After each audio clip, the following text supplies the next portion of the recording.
this week's reflections based on Matthew 21, 33 to 45.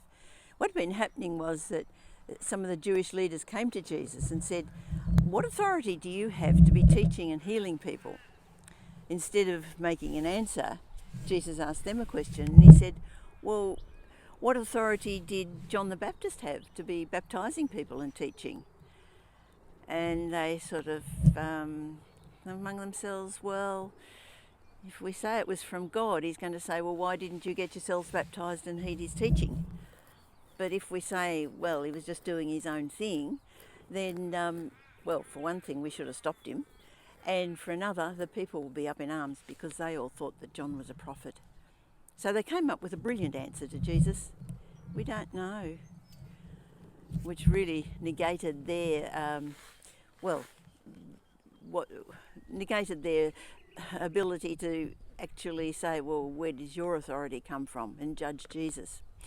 So he went on with a story. He said there was an owner who built his vineyard and he set it up with everything that was needed, and he put tenants into it. And he went off to his own home, which was just another country, and left the tenants in charge. And the tenants were to just work the vineyard. They would have its produce, but the rent was to be part of the harvest. So when harvest time came, the owner sent a couple of his servants to collect his portion. And the tenants sort of saw them and said, no way, we're not going to give them anything. They beat them up and kicked them out. So the owner sent some more servants, and they treated them even worse, beat them up, kicked them out. So the owner thought, well, what do I do? And thought, well, I could send in the army and force them. But instead he said, no, I'll send my son. They'll respect my son. And so he did. And when the tenants saw the son, they thought, ha, all we need to do is get rid of him, and then we can have this vineyard for ourselves.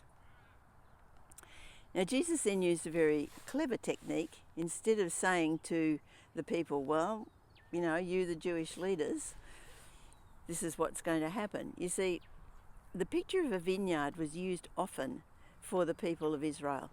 In fact, Isaiah 5 has a lovely picture of Israel is my vineyard, and Judah are the vines that I planted in it.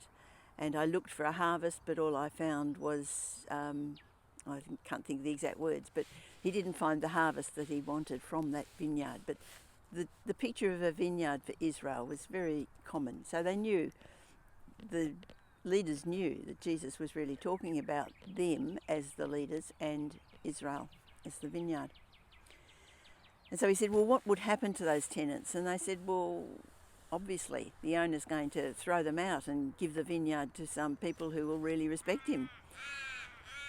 And they understood what Jesus was saying to them.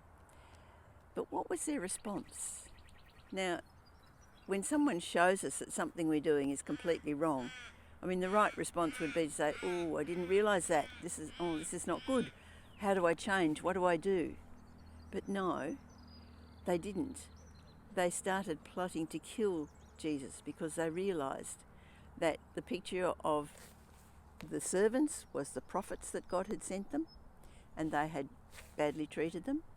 And the son was Jesus, and they killed him, and they knew that, well, Jesus knew that they were going to do that. But instead of saying, well, we've got it wrong, we must do it the right way, they planned to get rid of Jesus, to kill him. And it really raises a question for us. What do we do with the responsibilities that God's given us? What do we do with the giftings that God's given us? Do we misuse them? Do we use them for just our own gain? Like those tenants said, you know, get rid of the son, we can have this all for ourselves. Do we do that with the gifts that God's given us? Do we do it with the lifestyle and everything that God has given to us?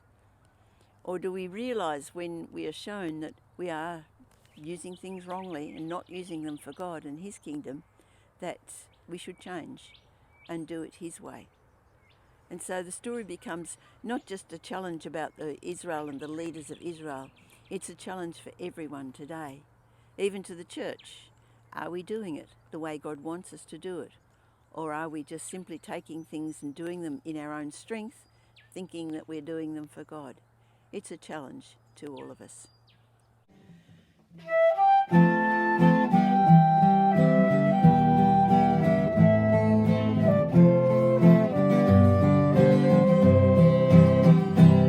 When it's all been said